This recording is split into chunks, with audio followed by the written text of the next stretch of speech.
It's no hidden secret that Aberration was one of my, and is one of my favourite maps in Ark. With the release of it coming out on September the 4th, to me, it's a map that I'm excited for. However, for me, for PvP, and for other people that are planning to play the game in PvP, will it be good? Will it be bad? And what are they bringing along with the map? That's what we're about to discuss here today on this video. Sit back, enjoy, and let's get into it. So first off, the map releasing at the start of September. Obviously, the date's been pushed back from when it first was announced to be released. They've switched it up. Obviously, things have changed and that can happen. It's not far away. It's from the date of recording this, it's about 2 weeks away from now. That's close. However, for the PvP side of things, and we'll touch base on PvP and we'll touch base on PvE, but for the PvP side of things, is there enough players to still play the PvP side? Will they have the attention that they deserve? How long will it last for? Will it be exciting for the first couple weeks and then people realize that the new dinosaur is pretty pay to win in the early game PvP? We'll talk more about that in the future part of the video. For PvE,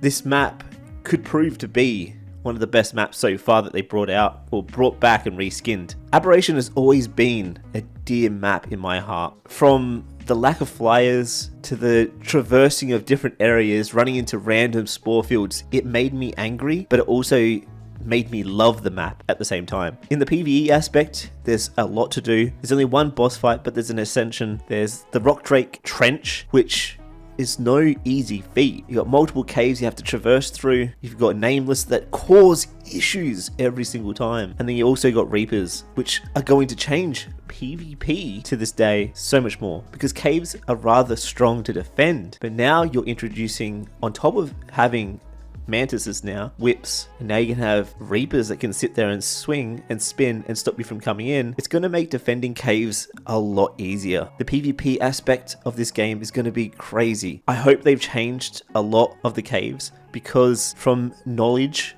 there are at least 2 caves on this map that are almost unraidable with the new metas that come with turret placement.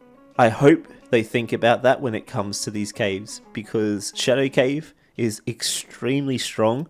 It's got a swim up reverse drop down and then a drop down, and then goes into a crouch entrance into the main cave. It was always one of the most meshed locations in the game. We even got meshed multiple times in it ourselves. You also have Glowtail, and Glowtail in its own was really strong. I held down Glowtail solo, defending that thing against Noglins for hours. And now you got turret placements where they can be all over the ceiling and you don't have to take out a wall for it to drop. That is insane. And along with tech turrets and everything else that pushes you back, this is going to be insane. Even heavy turrets, just placing those down with the generators not needing cables anymore. And there's a crouch spot right at the very start as well. It's going to be interesting to see if they've changed the caves for the better. The look of the landscape is going to be a lot different, I think. I don't know whether it's still going to look deserty, because I've noticed with the island and with Scorched Earth that the landscape still looks kind of deserty, like they're using the same placeholder for the ground and the rocks. I hope they change the look of that. Rock Drakes are going to be interesting to use again, and they used to be really funny, so hopefully they don't have the same glitch where you can pull out your map and look, I think it was straight up when you're gliding, and you infinitely glide and fly around the map. However, I don't think that's going to fully matter, because with the introductory of the Steampunk Bob's Tall Tales, there's blimps.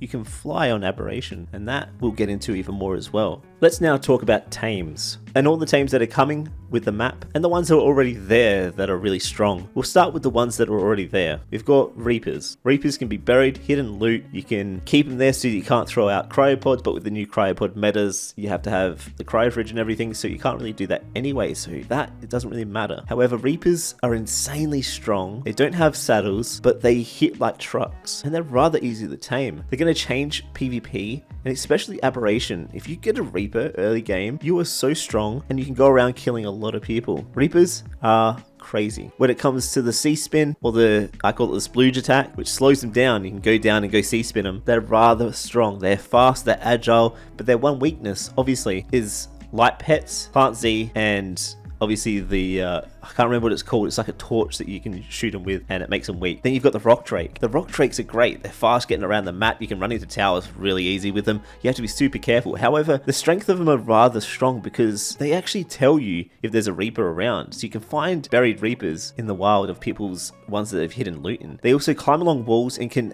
access areas with the tech saddle of it to take out towers rather easily. But would that matter? Because you can place turrets all over the ceilings now. So the structures are going to be a lot less, and it may be a lot weaker now. However, they can go invisible as well, and they're rather cool to fly around on. And not only they're just an all-round mount, they're not too broken in my opinion. I feel like they're rather balanced for a lot of the tames that come out. And then you have all the little ones, like light pets, which aren't really anything to worry about. You got to use those in Aberration to make sure you kill all the nameless. You got Ravagers, which, you know, they can probably break the game a lot real soon if they didn't fix or have brought back the same problem with zipline cables and Ravagers jumping through the mesh to jump on the zipline cable, which I hope they haven't forgotten about and haven't brought that back, because meshing could be really bad when it comes to that. And we're going to get into more stuff when it comes to meshing now that they're bringing Aberration in. Karkanos are now brought into the game as well. They weren't before, and now they're back. Crabs, Karkanoses, they're a poly source, but they're also insane to use. You can grab tames, knock them out, kill them. It's so much easier to stop soakers and stop raiders with these. They're going to change the game like crazy, and to be able to throw tames into towers, pick them up, take them off yourself, pick people up, it's going to change the game for PvP. And most of this video is going to be based around a PvP person's perspective, not a PvE, because PvE, this map is going to be amazing, and we'll just get that out of the way. It's going to be amazing. There's not too many other tames that really come with Aberration besides the two new ones that are coming that I know of. You got the one that's like a raptor, and it's similar to a rock drake cross raptor, where it can climb walls extremely fast. It can shoot sharp quills at people. I don't know if the attack's going to be similar to a Velenosaurus and it shoots a lot of them, or if it just shoots a couple, kind of like a thorny dragon. However, apparently it can climb walls super fast, jump and leap, and it's super agile along the walls. So similar to a rock drake, but it runs along the walls a lot easier. It looks kind of cool. It looks like it may be able to glide as well, like the rock drake. I'm not too sure yet. I don't know if they've said anything about that, but it looks kind of cool, and I don't know if it's broken yet. We'll have to see.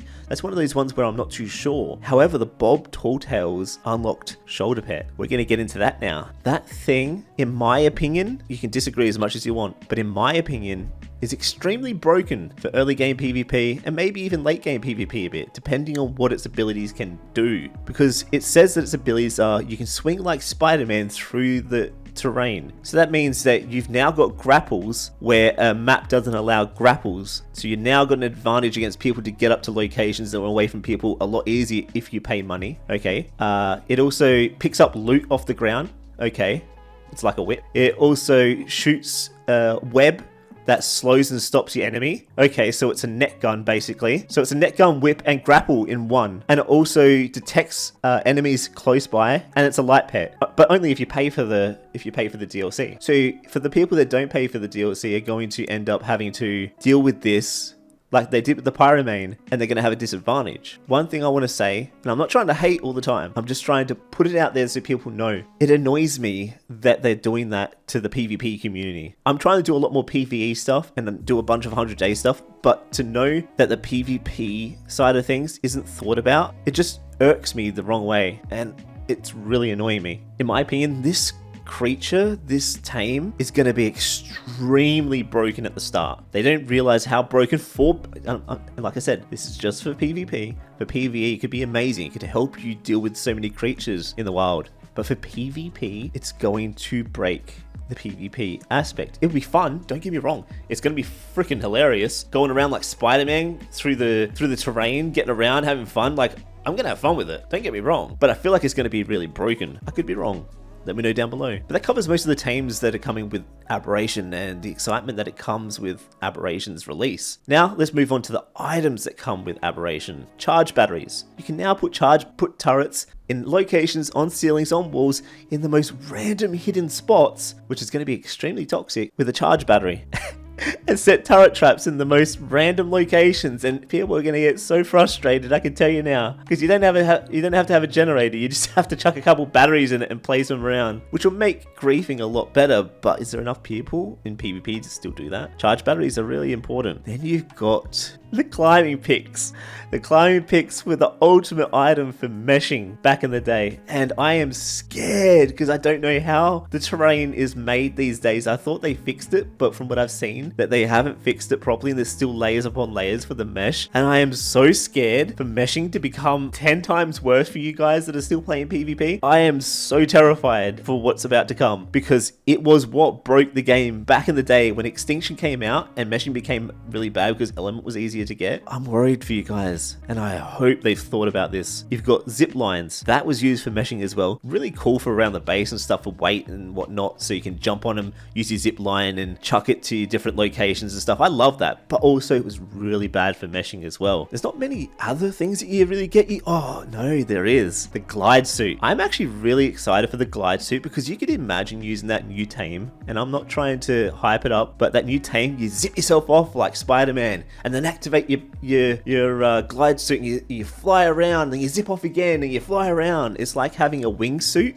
with Spider-Man abilities. It actually sounds kind of fun. I ain't gonna lie, that's one thing that sounds really fun to me. But at the same time, have they thought about and brought in the fall damage and damage increase when it comes to being shot by bullets? Because back when the glide suit came out, you could dive from way above, not take durability damage on your chest piece really at all, and go straight in and take no fall damage when you landed on a base and go raid the base. So I hope they've kept those nerfs that they've added to the glide suit from ASE into ASA. You've got cliff platforms. They're going to be added soon as well. Cliff platforms are a crazy addition because before you didn't have that stuff and people had to spam foundations and stuff everywhere for their spam, but soon they're going to be able to use cliff plats. And you're going to probably see a lot less lag maybe because of the cliff plats instead of foundations, I'm hoping. But at the same time, you're going to have so many cool little hidden bases and whatnot. So I reckon cliff plat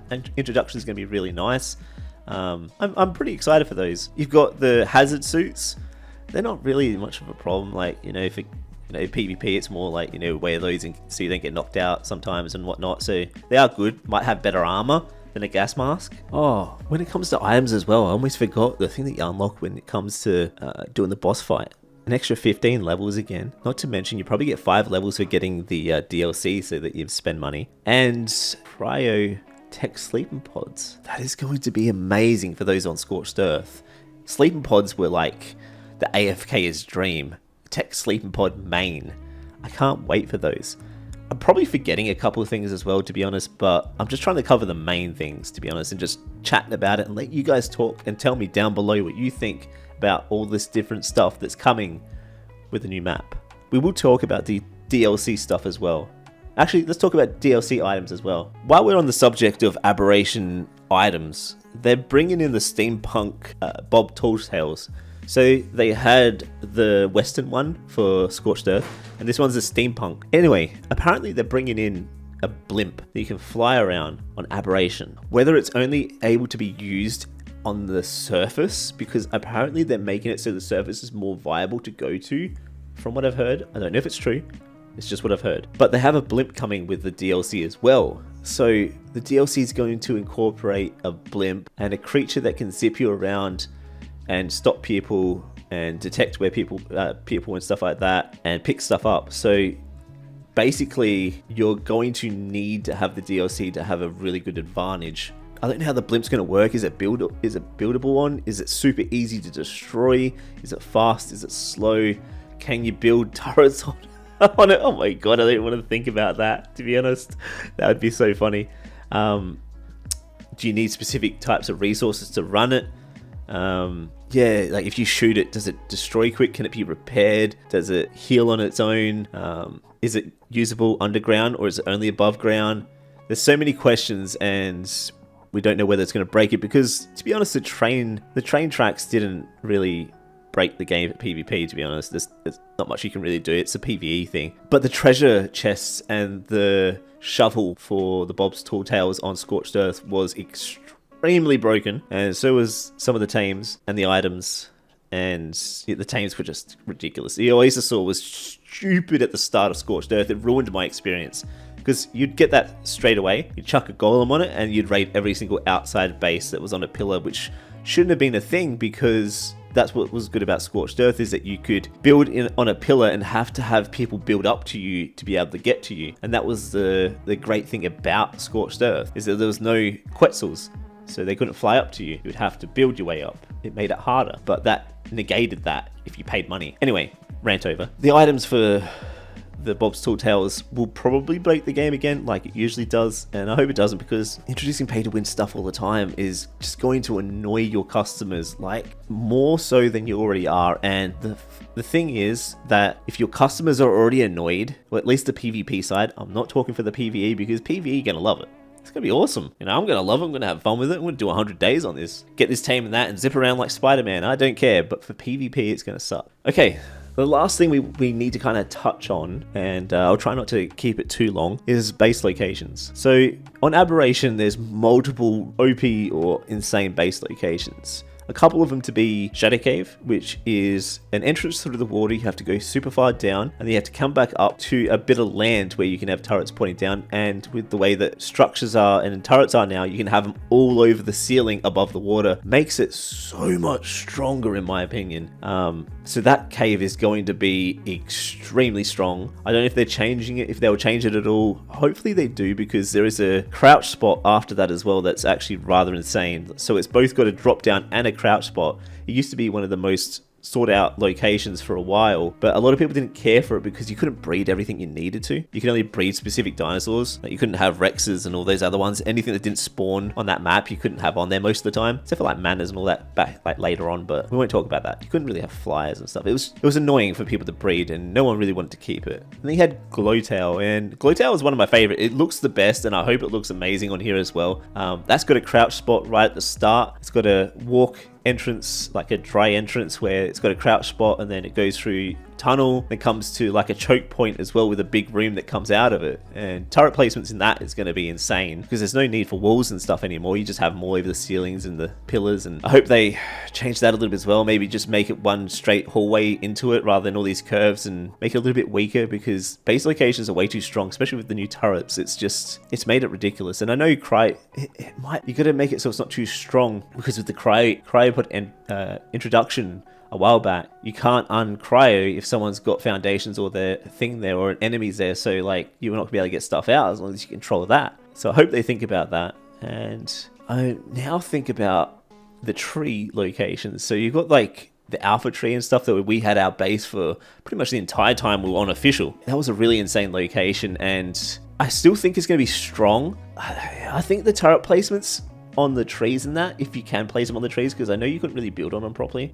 If you can place them on the trees and stuff, then it will be pretty strong in my opinion. But I don't think it's going to be, it might not be as strong as, it won't be anywhere near as strong as the caves, because you can build up from underneath. You can go up and walk your stuff up ramps and raid it. You can throw it in with Carcanosses and stuff, so it won't be as strong, I don't think. I could be wrong. However, with cliff platforms, they have a greater range of protecting against building, so it could also stop people from building up as well. Besides that, there's not really any other locations. There's stuff like you can go build down the rad zone and that. I don't know if they open up the above ground and make it so it doesn't have like the kill time and stuff, and it's like buildable and all that, and it's actually like usable. There could be some stuff out there, but I don't know if they're even doing that, to be honest. But when it comes to base locations, there's a couple really strong ones, but like with the other caves, they did open them up a fair bit, but a lot of them are still extremely strong. Pat Cave was still strong, even though it had some weak spots. Ice Cave was still strong, even though it got rid of the crouch spot. Carno Cave, yeah, they did kind of mess that up. They made an insanely strong one on Scorched Earth. They added that. Church Cave was still pretty strong if you had it built right and you have the right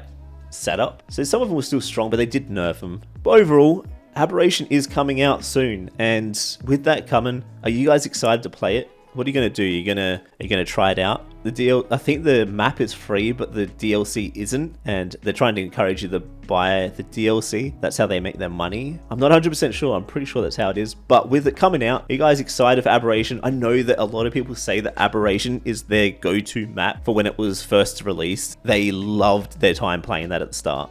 And I'd have to admit, that was one of the best times I ever had back in the day when it came to playing Arc PvP, was when Aberration released. Played with the boys, we adventured on our Ravagers, made our way into the blue zone, and we were getting killed by random stuff. We didn't know what to do, and we were having fights with crabs and stuff. it was exciting. Can that excitement be brought back again for this release of Aberration? Let me know down below what you guys think and what you thought of the video. And I'm sorry I haven't uploaded recently. I am working on doing a lot of 100 days videos, and I've got a 100 days video coming out real soon for a game called Icarus, where it was a struggle, I can tell you now. I'm also recording another one, and I've got a lot of stuff behind the works that I'm doing at the moment. I'm just trying to take a step back and work in real life and just focus on myself a bit over playing games, to be honest. But if you enjoyed this video, make sure you hit the like button, subscribe, and I will see you in the next one. Bye.